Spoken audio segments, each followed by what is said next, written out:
Hey everybody, how's it going? Welcome to NoDQ&A video right here on NoDQ.com, as well as the YouTube channel and NoDQ&A videos affiliate, ringsidenews.com. Make sure you check out the other videos from this week. Got more of your questions from twitter.com/AaronRift. First one today comes from Devin Sharon. What did you think of the TNA debut on Pop TV? What do you know? An actual TNA question for once. It's been a while. I thought that overall the TNA debut on Pop TV was a good show, but not a home run. And I really felt that TNA needed to have a home run show. I think the TNA needed to knock it out of the park and get people talking about the company. And I just don't feel it really delivered on that level. I did enjoy the matches. I did enjoy the final matches of the World Series tournament, even though it was right back to where it all began with EC3 versus Matt Hardy and EC3 regaining the TNA World title, which I actually felt was the right move. It's better to push your homegrown talent rather than relying on the former WWE star to carry the company as champion. So I'm fine with EC3 regaining the title. I did enjoy Mike Bennett's debut with Marie. I thought both of them did good jobs on the mic, and I do feel that Mike Bennett needs a wardrobe change. I mean, Armando Estrada's calling, and he wants his outfit back. Let's just put it that way. And everything else on the show was fine. No real major issues with anything that happened. And the other big event was James Storm making his return to TNA. And that leads me to the next question here from Gareth Smith. Hey, mate, what do you think of James Storm going back to TNA? Do you think he's playing it safe? I'm disappointed in his decision. Well, apparently it was a financial decision by James Storm, and he decided to go where he could get the most money, and TNA was willing to pay him more than what WWE was offering him. So at the end of the day, you have to respect James Storm for making the business decision. If TNA is willing to pay him more, he has to do what's best for him and his family. I do feel it's a smart move on TNA's part to bring him back, even though I really don't feel anybody is particularly marketable in TNA. I do feel that Beer Money as a tag team was probably one of the hottest acts in the history of TNA. So if you're going to reform a group from the past, Beer Money seems to be the most logical choice. And putting them together, you can merchandise them, you can market them as a tag team again. I think it's probably one of TNA's best options at this point is to reform the Beer Money tag team. That's something that people remember fondly from TNA's past, and you could push them and have them be one of the top acts in the company again. So I'm all for that. I think that that's a good move by TNA. Would James Storm have done well in WWE if he had stuck around? Maybe, maybe not. I mean, it was definitely a risk going there, and apparently the door is open for him to go back down the line, and I would like to see Bobby Roode in WWE one day, so maybe one day it'll happen. Who knows? Never say never, I guess. But I think it's going to be tough for him to get back into WWE because he had that opportunity, and there's so many guys, especially now with the talk about the Bullet Club members coming into WWE. There's so much competition out there, people trying to get into WWE, and James Storm's a guy who had that opportunity and walked away from it. It might be hard to get a second opportunity in WWE, but we'll see what happens. I mean, in the long run, if he's making money and he's happy, that's what counts. All right, this one comes from Kevin. Do you feel like this year's WrestleMania might be one of the worst ever? Keep up the good work. As far as I'm concerned, it's way too soon to say that WrestleMania is going to be a major disappointment. I think some people out there are concerned because WWE has not announced anything or even teased anything significant for WrestleMania. Really, the only thing that's been teased on television is Triple H versus Roman Reigns, and that's about it. And now The Rock recently announced he's going to be there, but will he be in a match? I think when it's all said and done, WrestleMania is WrestleMania, and WWE's looking to break the all-time attendance record. They're going to go all out for this WrestleMania. They are going to try and make it the biggest WrestleMania, literally the biggest WrestleMania of all time. And once the hype machine gets rolling, remember there's still 3 months left until WrestleMania. once WWE gets the ball rolling, I think they'll do just fine, and I think fans will enjoy WrestleMania. WrestleMania will be a great show, and I think WWE will most likely reach whatever goal they're trying to reach, if that's breaking the all-time attendance record. I think they'll get there. It's just a matter of getting fans hyped up for WrestleMania, but I think in the end they'll be able to do that. I mean, that's what WWE has always done well over the years when it comes to promotion and hype and the video packages and selling people on WrestleMania as the Super Bowl of wrestling. WWE always pulls it off in the end. All right, I got another one here from Kevin. How long do you see Brock Lesnar sticking around after his contract ends? If he does, what else can WWE do with him? That is an interesting question. I think that Brock Lesnar would be open to signing another deal with WWE as long as they're willing to pay him the big bucks.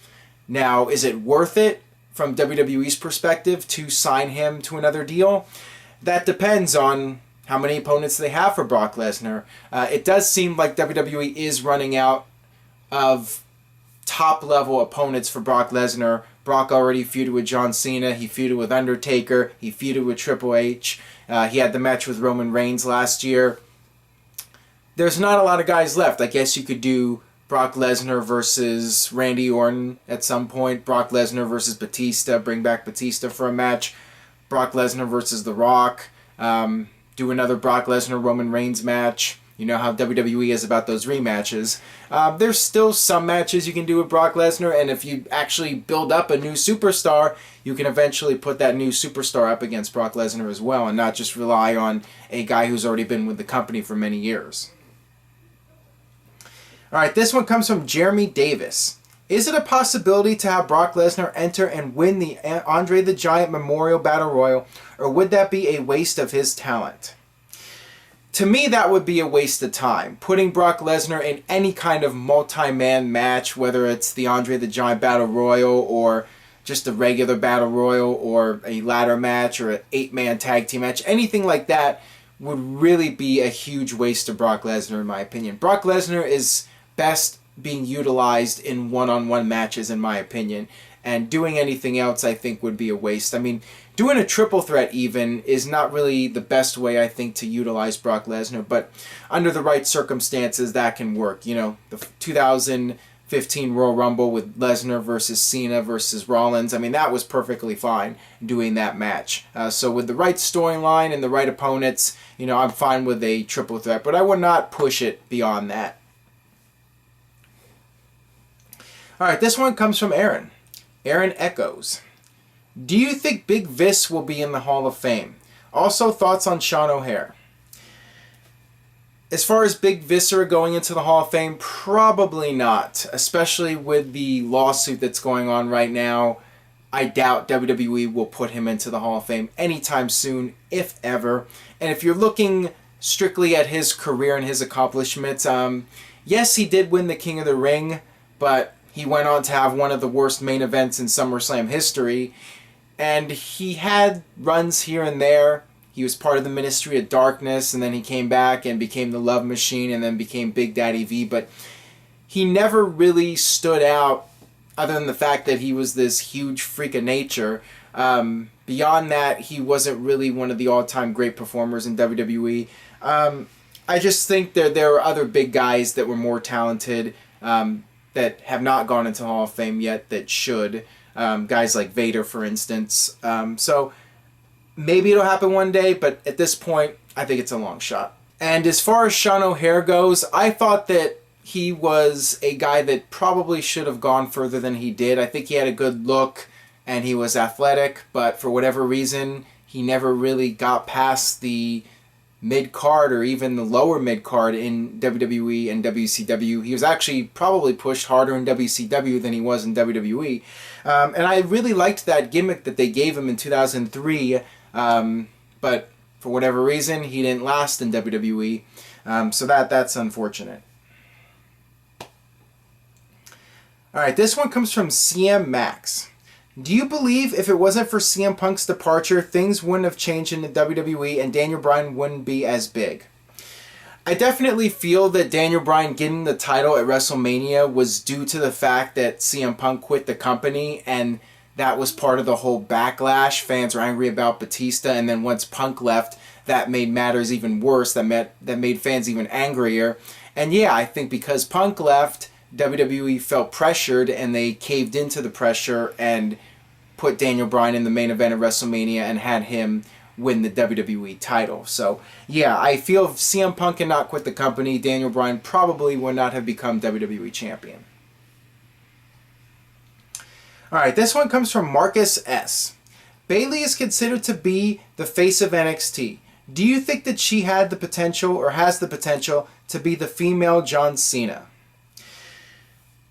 I think that if she was utilized properly and WWE knew what to do with her character on the main roster, I think she could potentially be the biggest female star since Trish Stratus in WWE. But I am not getting my hopes up that WWE would utilize her properly, and it's still unknown how well she would do on the big stage with the mainstream casual fans. I think she would do well if she was portrayed like the female John Cena.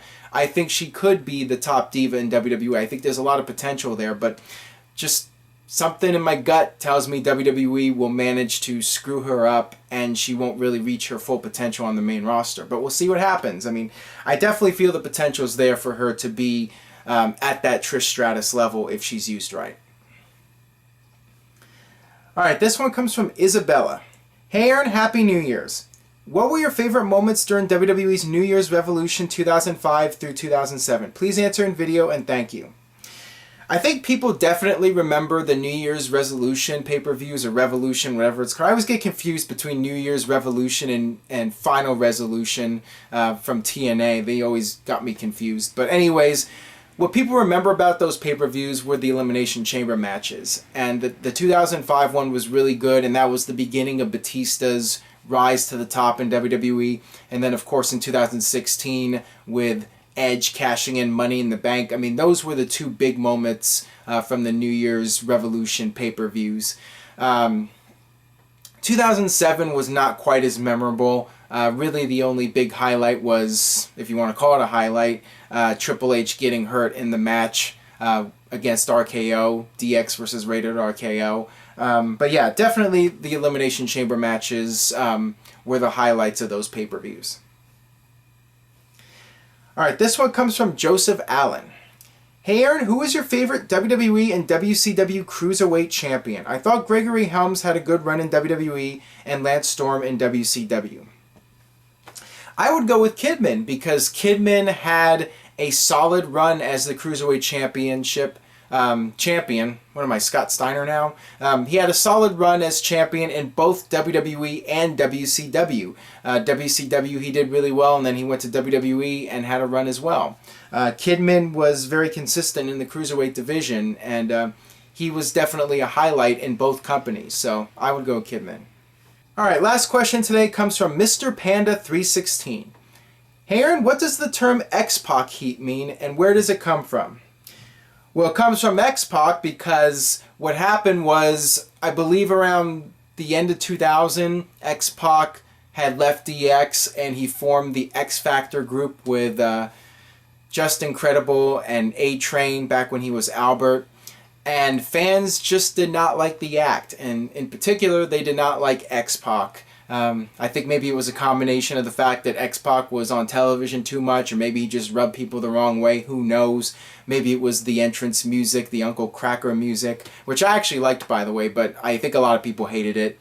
And it got to the point where people were just tired of X-Pac, and it wasn't the good kind of heat. The good heat is when you enjoy the heel character and you enjoy booing the character and you want to see the babyface character kick the bad guy in the ass and beat the crap out of him. But when the heel character annoys you to the point where you want to turn off your television, that's bad heat, and that became what is now known as X-Pac heat. Alright, that'll wrap it up for this edition of NoDQ&A video. Thanks as always for watching. Got more videos coming up. Got more of your questions to answer. Stay tuned to NoDQ.com. It's been a very busy news week. NoDQ.com has got you covered with all the latest news and rumors. And make sure you Follow NoDQ on Facebook and Twitter at NoDQ.com for both sites. And subscribe if you haven't already, youtube.com/NoDQCAW. And I will see you guys next time for more NoDQ&A video.